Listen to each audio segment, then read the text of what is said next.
सहनशीलता, त्याग, आपसी विश्वास और आपसी प्यार ही पारिवारिक जीवन का मुख्य आधार होता है। जिस परिवार में सब चीजें नहीं पाई जाती हैं, वह परिवार एक दिन टूट जाता है, बिखर जाता है, बर्बाद हो जाता है। दोस्तों, पति और पत्नी का रिश्ता बहुत ही अनमोल माना जाता है। इसलिए शादी करने से पहले 7 जन्मों तक साथ रहने की कसमें खिलाई जाती हैं, तब शादी की जाती है।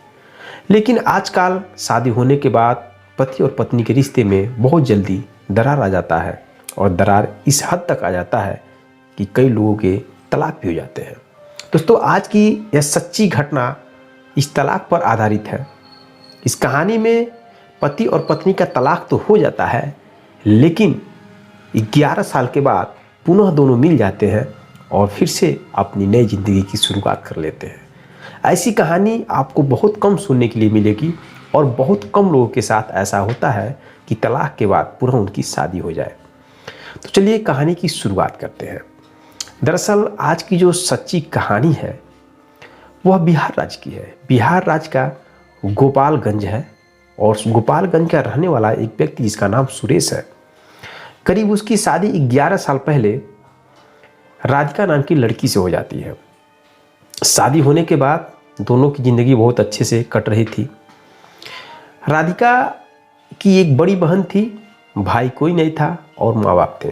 बड़ी बहन की शादी होती है, उसका हस्बैंड उसे गुजरात लेकर रहता है, और राधिका की शादी होती है।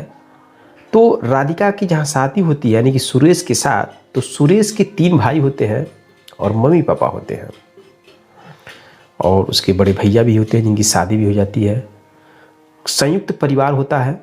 सुरेश फोरमैन के पोस्ट पे काम करता है मुंबई में, पैसा ठीक ठाक कमाता है और पूरे परिवार को पैसा देता था, परिवार चलता था। दोस्तों, शादी होने के बाद राधिका अक्सर अपने मायके रहती थी। मायके इसलिए रहती थी क्योंकि उसके मायके में उसके केवल माँ बाप रहते थे। बड़ी लड़की की शादी हो गई थी। अक्सर यह हमेशा अपने मायके आना जाना और रहती थी ताकि अपने माँ बाप का सहारा बन सके। और इसके ससुराल में उसकी ननद थी, भाभी थी, जो कि परिवार का खाना दाना बनाना सब चल जाता था। तो दोस्तों, जब सुरेश मुंबई से पैसा भेजता था परिवार वालों के लिए और अक्सर अपने ससुराल जाया करता था, लेकिन कुछ साल जैसे बीतता है वैसे सुरेश के परिवार वालों ने आग लगाना शुरू कर दिया। उनको ऐसा लगा कि सुरेश आज हमें पैसा दे रहा है, हमारा परिवार चला रहा है, लेकिन कुछ टाइम के बाद वो बदल जाएगा, अक्सर ससुराल जाता है और सारा पैसा वहीं भेजेगा।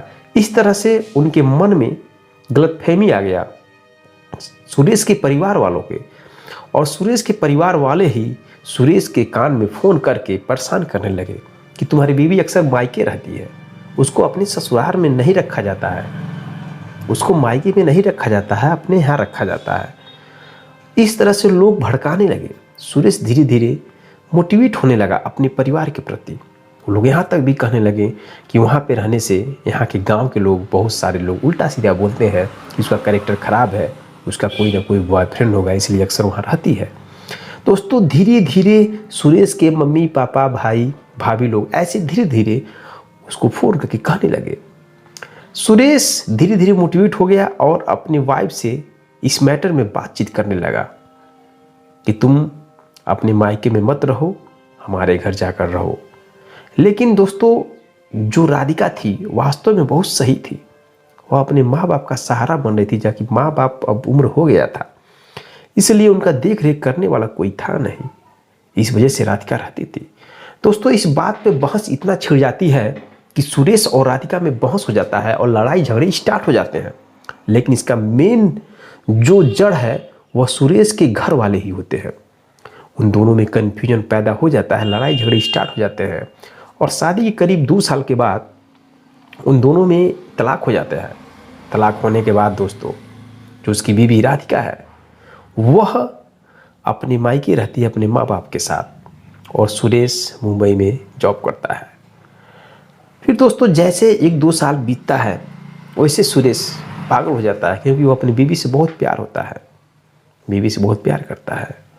लेकिन करे तो क्या करे, उसके दिमाग में जो डोज दिया गया था मम्मी पापा और जो भैया थे, भाभी थे, वो उसके दिमाग से निकल नहीं रहा था। दोस्तों करीब 6 साल के बाद सुरेश का मुंबई में एक्सीडेंट हो जाता है। एक्सीडेंट होने के बाद वह पैर उसका टूट जाता है, पैर प्लास्टर कराता है। पैर प्लास्टर कराने के बाद दोस्तों वह घर पे आ जाता है। सोचता है घर पे रहेंगे तो मम्मी पापा, भाभी, भाई सब लोग हेल्प करेंगे, सबके साथ रहेंगे और मूड अच्छा रहेगा। दोस्तों घर पे आ जाता है। घर पे जैसे ही वह 1 महीना बीतता है वैसे ही उसे तरह तरह के लोग ताना देने लगते हैं। लोग कहते हैं तुम कमाने जाओ, परिवार का खर्चा कैसे चलेगा, और उसके साथ अलग बर्ताव करने लगते हैं। दोस्तों उसको धीरे धीरे समझ में आता है कि मेरी फैमिली वाले बहुत गलत हैं। मैं पैसा कमा रहा था तो लोग मेरी इज्जत कर रहे थे, अब मैं नहीं कमा रहा हूँ तो लोग मेरे भगा रहे हैं, जाओ कमाओ, मुझे यहाँ पे रहने नहीं दे रहे हैं। लोग यहाँ तक कि कह दिए कि तुम मुंबई में रहे होते, यहाँ पे क्या करने के लिए आ गए। लेकिन दोस्तों वह समझ गया सुरेश कि इन लोगों ने मेरे परिवार को तोड़ा है। फिर दोस्तों वह मुंबई चला जाता है। मुंबई जाने के बाद उसे अपनी बीवी की बहुत याद आती है। वह समझ जाता है कि मेरे परिवार वालों ने कन्फ्यूजन पैदा करके मेरी बीवी से मुझे अलग करा दिया। दोस्तों करीब 11 साल के बाद वह अपनी बीवी को देखने के लिए जाता है, अपने ससुराल जाता है। तो जो उसका ससुराल था उस घर के सामने जाता है, हेलमेट लगाया रहता है, मुंह पे मास्क लगाया होता है, और वह देखता है जहाँ पे वह ससुराल में जाता था तो एक बागीचा था, वहाँ पे आराम करता था, घूमता था। उस बागीचे में जाके उस जगह को याद करता है जहाँ पर उसकी बीवी उसे छोड़ने आती थी। बहुत खुश था। वह सब चीज़ों को देखता है और अनुभव करता है 11 साल पहले की घटना के बारे में। वो नज़र देखता ही रहता है घर के सामने उस की जो बीवी राधिका थी, उसके माँ बाप बैठे थे, लेकिन वह राधिका का इंतजार कर रहा था कब राधिका निकलेगी। लेकिन दोस्तों राधिका घर से बाहर नहीं निकली। उसे पता भी नहीं था कि राधिका जिंदा है या मर गई है। दोस्तों निराश होकर फिर जाने लगता है। जैसे ही 2 किलोमीटर दूर जाता है वैसे ही उसके अंदर मन में यह आता है कि उसे कोई पीछे से बुला रहा है। ऐसे उसे एहसास होता है। दोस्तों असली प्यार की निशानी यही होती है, प्यार एहसास के बल पे, अनुभव के बल पे चलता है। तो वह फिर घूम जाता है वापस। घूम कर वापस जैसे आता है देखता है कि एक औरत बकरी चरा रही है और बकरी को बच्चा को लेकर अपनी गोद में खड़ी है, उसे प्यार कर रही है। वह जाता है, बोलता है कि बकरी आप बेच सकती हैं क्या। वो बोलती है नहीं बकरी ने मैं नहीं बेच सकती हूँ, मैं इसे अभी बड़ा करके बेचूंगी। दोस्तों वह बातें करता है लेकिन हेलमेट नहीं उतारता है। तो औरत को लगता है, वह आवाज़ पहचान जाती है, उसे लगता है ये लग रहा है सुरेश ही है, उसका जो पति है। दोस्तों औरत कहती है पहले आप अपना हेलमेट उतारिए तब मैं आपसे बात करूंगी। वह हेलमेट नहीं उतारता है, लेकिन रिक्वेस्ट करने पर जैसे ही वो हेलमेट उतारता है दोस्तों वैसे ही उसकी बीवी देख करके तड़प तड़प के रोने लगती है।